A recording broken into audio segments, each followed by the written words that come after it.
रात भर जागे आप, थक गए होंगे, थोड़ा आराम कर लीजिए और आज कोचिंग जाना भी रहने दीजिए। मुझे बचा लो जीएस, कुछ लोग खिड़की तोड़कर अंदर आने की कोशिश कर रहे हैं। ये वीडियो कल रात भेजा था उर्मी ने अपने जीजा जी को। ये वीडियो सच है या फिर ये भी उर्मी का फैला हुआ कोई नाटक है, कुछ समझ में नहीं आ रहा है क्या करे क्या नहीं। हम बस इतना जानते हैं कि उर्मी अपने जीजा जी की अच्छाई का फायदा उठा रही है। डायन भी रात भर छोड़ देती है। ये तो तुम्हारी अपनी सगी बहन तुम्हारे पति पर मोहिनी बनकर माया जाल बिछा रही है। इस माया जाल को तोड़ने के लिए बहू तुम्हें कुछ ज्यादा ही मेहनत करनी पड़ेगी। भाभी, आप कहो तो लीगल एक्शन ले सकते हैं। BNS 318 के अंडर चीटिंग और डिसेप्शन का केस बन सकता है। नहीं साक्षी, इसकी जरूरत नहीं है। हम बस तुम्हारे भैया की नजरों से उर्मी की अच्छाई का पर्दा हटाना चाहते हैं। क्या तो मैं आज पूरी तरीके से टूट के बिखर जाऊंगी जीएस? क्या मैं आज हमेशा के लिए जुड़ जाऊंगी जीएस? अरे साहब, हाँ भाई नंदलाल, आप लोग खुद आने की जहमत क्यों करी? मुझे बुला लेते, मैं आ जाता आप लोग पास। मतलब तुम्हें पहचानता है? साहब, आप लोग माई बाप है, जहाँ मिलूंगा वहाँ पहचान जाऊंगा, सलाम भी ठोक दूंगा। रे कांस्टेबल, जी मैडम। जानता है पुलिस से कौन इतना डरे है? कौन मैडम? जिसने बहुत कुछ छुपा रखा हो पुलिस से। मैंने तो कुछ नहीं छुपाया मैम। अच्छा, इस सामने के क्वार्टर में एक लड़की ठहरी थी, ड्रग्स बेचने का धंधा कर रही थी, कुछ जानता है उसके बारे में? मैडम वो क्वार्टर तो कब से खाली है, मुझे तो पता नहीं कौन लड़की कब आई कब गई। तो तूने नहीं देखा, पर ये जो दुकान के बाहर तो आंखें लगा रखी हैं, उन्होंने जरूर देखा होगा।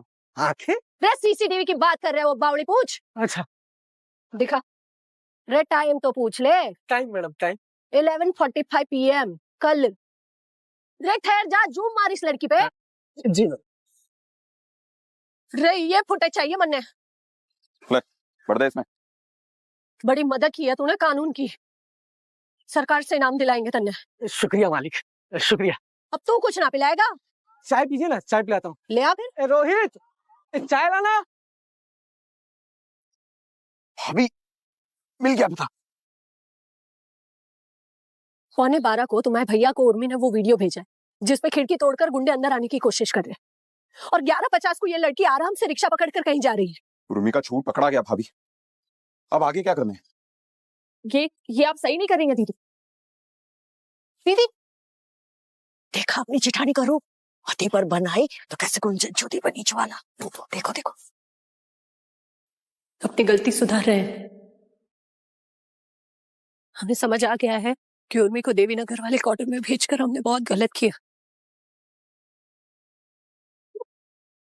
गुंडे घुस गए थे उसे ले जाने के लिए खिड़की तोड़कर। वो तो अच्छा हुआ कि आप सही समय पर वहां पहुंच गए, हमारी बहन को गुंडों से बचाया आपने, और इसलिए उनसे लड़ाई भी की है ना। और उर्मी का एक बाल भी बांका नहीं हुआ, ना ही आपको एक खरोच दिखाई। और इस बात से ना हम बहुत खुश हैं, और इसीलिए ताकि हमारे घर पे जो ये काला साया घूम रहा है ना, जिस वजह से घर वालों पर एक के बाद एक मुसीबत आ रही है, वो साया हमेशा हमेशा के लिए इस घर से चला जाए। मम्मी जी, हम सही सोच रहे हैं ना? अरे नेकी और पूछ पूछ, भजन और भक्ति के लिए हमने कभी मना किया है बहू? इस भजन संध्या में सबके सामने तुम्हारे झूठ का पर्दाफाश होगा उर्मी। बहुत माफ किया है हमने तुम्हें, पर अब और नहीं। तुम्हारे हर झूठ, हर नाटक की धज्जियां उड़ेंगी, नेकी की सजा मिलेगी तुम्हें। मम्मी जी, भाभी क्या कर रही हैं? भगवान जाने, हमें तो कुछ समझ में ना आ रहा है।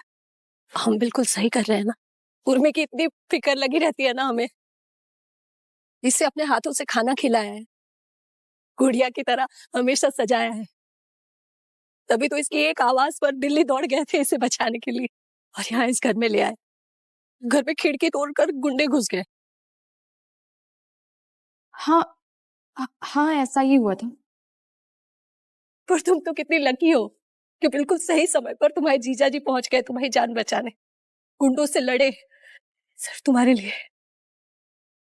तो तुम्हें ना अपने जीजा जी का बहुत बहुत धन्यवाद करना चाहिए। बोला मैंने, थैंक यू। कितनी सयानी हो गई है हमारी छोटी, इसी बात पे हमें भी बोलना चाहिए तुम्हारे जीजा जी को धन्यवाद। तो खुश है ना? मुझे ऐसा क्यों लग रहा है दीदू कि आपकी कोई चाल है, कुछ गड़बड़ जरूर है। बिल्कुल सही सोच रही है। क्या